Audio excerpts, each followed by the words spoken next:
নমস্কার বন্ধুরা, আমি সোমা গোপালের হেসেলে আপনাদের সবাইকে স্বাগত। আজকে মায়াপুর ইস্কনের একটি অত্যন্ত জনপ্রিয় সুস্বাদু একটি রেসিপি আপনাদের সাথে শেয়ার করছি, যেটা যে কোনো দিন ঠাকুরের ভোগে কিন্তু খুব সহজে খুব কম উপকরণে তৈরি করে দিতে পারেন। তাই চলুন আর একটুও সময় নষ্ট না করে রান্নাটা করে ফেলি।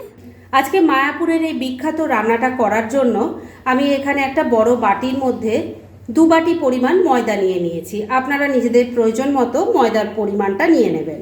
এর মধ্যে প্রথমেই দিয়ে দিলাম অল্প নুন, দিয়ে দিচ্ছি অল্প রিফাইন অয়েল। এবার সব কিছু খুব ভালো করে আগে মিশিয়ে নিচ্ছি। সব কিছু ভালো করে মেশানো হয়ে গেছে। এবার অল্প অল্প জল দিয়ে এর একটা ডো তৈরি করে নেব। লুচি বা পরোটা তৈরির সময় যেরকম আমরা ডো তৈরি করি ঠিক সেইভাবেই। ডোটা দেখুন ভালো করে মাখা হয়ে গেছে। এবার এটাকে আমি 1 ঘন্টার জন্য রেস্টে রেখে দিচ্ছি। তবে আপনাদের হাতে যদি সময় কম থাকে তাহলে এটাকে অন্তত আধ ঘন্টা থেকে 45 মিনিট কিন্তু রাখতেই হবে। যাই হোক, এটাকে এখন রেস্টে রেখে দিচ্ছি আর তারপর ফিরে এসে নেক্সট স্টেপ দেখাচ্ছি। ফিরে এলাম প্রায় ঘন্টাখানেক পর। ডোটার ভালো মতো রেস্ট করা হয়ে গেছে। এবার করতে হবে এই রান্নাটার সবথেকে ইম্পর্ট্যান্ট পার্ট, সেটা হলো এই ডোটাকে খুব ভালো করে জল দিয়ে ধুয়ে নিতে হবে। এবং সেটা কিন্তু একবার নয়, বেশ কয়েকবার এটাকে জল বদলে বদলে ধুয়ে নিতে হবে। তবেই কিন্তু রান্নাটা করা যাবে এবং খেতেও অত্যন্ত সুস্বাদু হবে। দেখুন, ডোটা একবার ধোয়াতেই একবারে দুধের মতো সাদা জল বেরিয়ে গেল। এবার এটাকে আলাদা একটা জায়গায় তুলে রেখে এই জলটা ফেলে দিচ্ছি। আবারও ভালো করে এটা চটকে চটকে ধুয়ে নিচ্ছি। বন্ধুরা, আপনারা আমার রেসিপি দেখার সাথে সাথে আমার ফেসবুক পেজ গোপালের হেসেল, তাতেও ভিজিট করতে পারেন। ডেসক্রিপশন বক্সে লিংক দেওয়া আছে। ডোটাকে আবারও ভালো করে ধুয়ে নিয়েছি। দেখুন, এবারও কিন্তু একবারে দুধের মতো সাদা জল বেরিয়েছে। এটাকে আবারও ফেলে দিয়ে আরও কিন্তু 4-5 বার এটাকে ভালো করে ধুয়ে নিতে হবে। ডোটাকে 5-6 বার জল বদলে বদলে খুব ভালো করে ধুয়ে নিয়েছি। এবার এটাকে ছোট ছোট করে কেটে নেব। এটা কিন্তু ছোট ছোট করে কাটবেন, কেননা এটা তেলে গেলে সাইজে বড় হয়ে যাবে। ময়দার ডোটা থেকে সমস্ত পোর্শনগুলো ছোট ছোট করে কেটে নিয়েছি। এবার এগুলো ভেজে নেব, সেজন্য তেলও গরম হয়ে গেছে। এবার তেলের মধ্যে ছেড়ে দিচ্ছি। প্রথম ব্যাচের কয়েকটা ভাজার জন্য বসিয়ে দিয়েছি। এগুলোকে এবার মিডিয়াম ফ্লেমে রেখে উল্টে পাল্টে ভালো করে ভেজে নিতে হবে।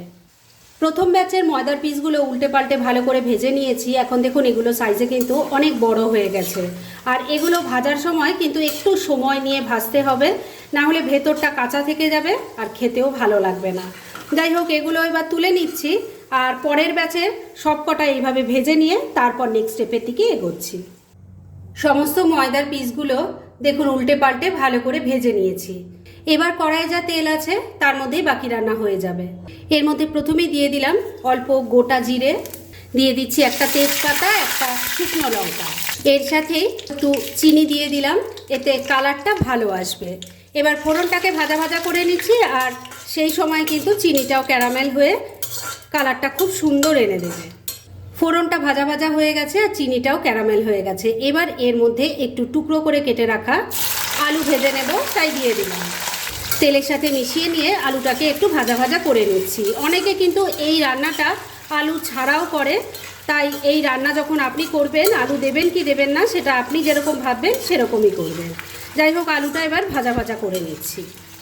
আলু ভাজা ভাজা হয়ে যাওয়ার পর এর মধ্যে দিয়ে দিলাম আদা আর কাঁচা লঙ্কা বাটা, দিয়ে দিচ্ছি হলুদের গুঁড়ো, কাশ্মীরি মির্চ পাউডার দিয়ে দিলাম, 1 টেবিল স্পুন ধনের গুঁড়ো দিয়ে দিলাম, 1 টিস্পুন যাচ্ছে জিরের গুঁড়ো। এখানে ধনের গুঁড়োর পরিমাণটা একটু বেশি পড়ে।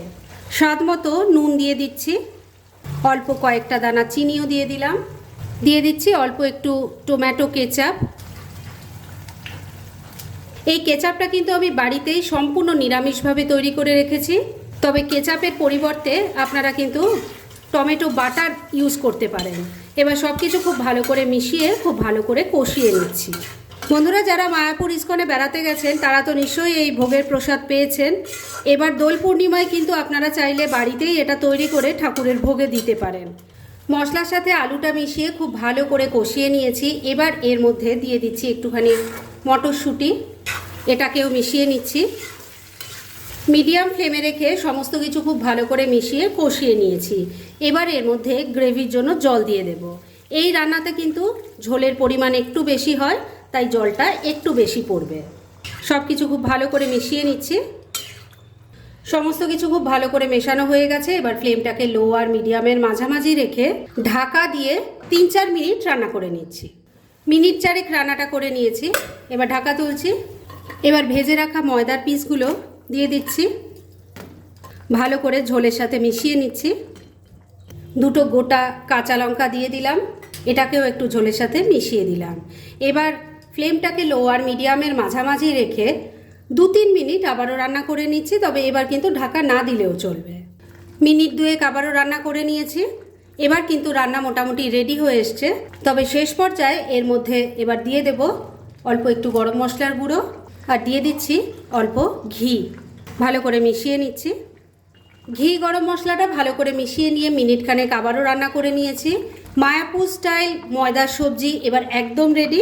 গ্যাসটা বন্ধ করে দিলাম। এবার মিনিট খানেকের জন্য এটাকে স্ট্যান্ডিং টাইমে ঢাকা রেখে দিলাম আর তারপর সার্ভ করে আপনাদের দেখাচ্ছি।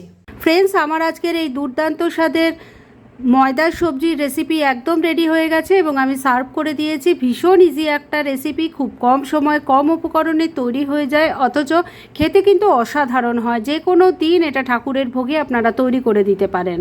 তাই দেরি না করে পারলে এটা এই দোল পূর্ণিমাতেই ঠাকুরকে কিন্তু নিবেদন করতে পারেন। আর তারপর কেমন লাগলো সেটা প্লিজ কমেন্ট করে জানাবেন। এরকম ধরনের অনেক ভালো ভালো নিরামিষ রান্নার রেসিপি আপনারা গোপালের হেসেল সার্চ করলেই পেয়ে যাবেন, যার মধ্যে থেকে কিছু কিছু আমি সাজেস্টেড বক্সেও দিয়ে দেব, সেখান থেকেও আপনারা দেখে নিতে পারেন। তাই গোপালের হেসেল অবশ্যই ভিজিট করুন। আর আপনারা কেমন ধরনের রেসিপি চাইছেন সেটাও কিন্তু আমাকে জানাতে পারেন। আমি চেষ্টা করব সেই সব রেসিপিগুলো আপনাদের সাথে শেয়ার করার।